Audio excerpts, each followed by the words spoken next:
everyone, my name is Carrie. I'm with Tastings Wine Shop, and today I have with me Tom of Tosfin. Today we are featuring weekday wines.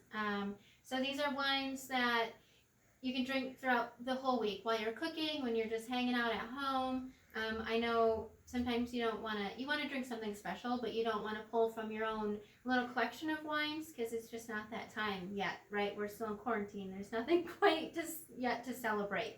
And these wines kind of give you that fix. So yeah, let's go ahead and get started, Tom. Great, yeah. I'm Tom from Tostavin. I've been with Tostavin now for 13 years.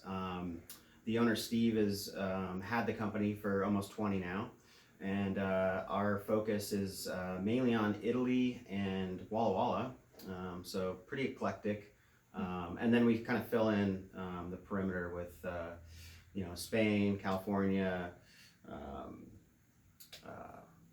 Oregon, pretty much everywhere else that you can think of, we pretty much represent. So this week, as Carrie said, we're doing the wines of the week. So instead of dipping into your cellar and pulling out kind of the big dogs, we start kind of at a base level, price point wise, and then move right up and trying to keep everything within that like $16 to $35 range. Yeah. And I think we did that.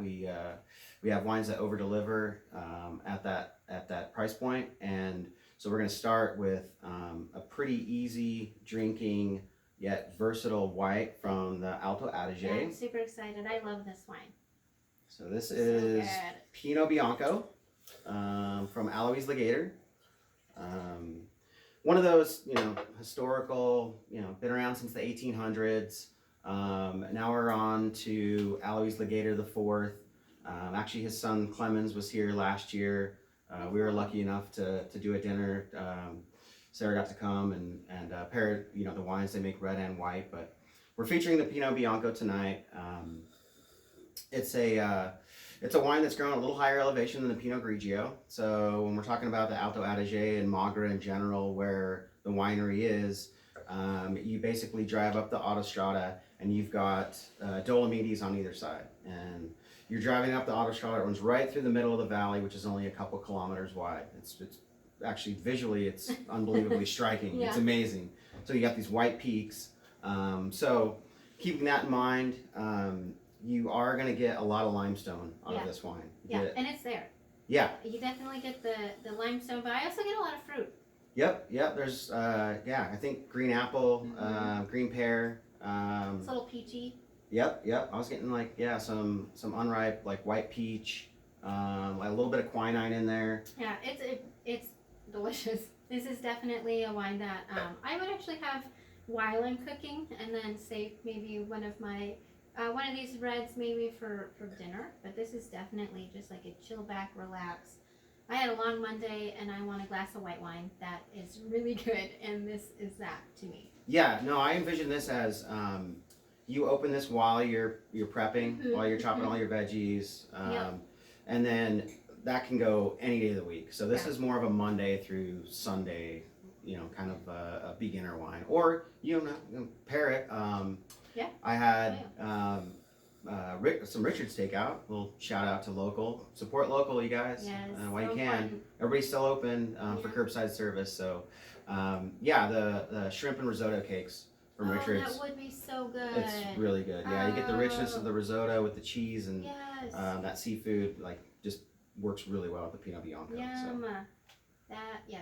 That sounds so good. I know what I'm having this week. All right. Okay. Yes. Next one.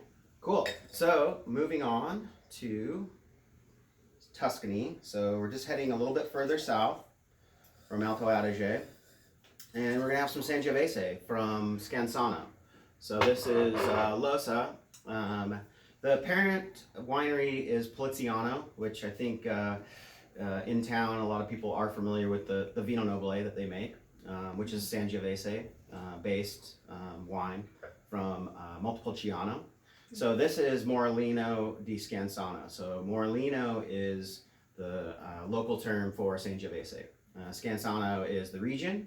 So Sangiovese from a particular region. So we go south and a little bit east, just a few kilometers from the ocean.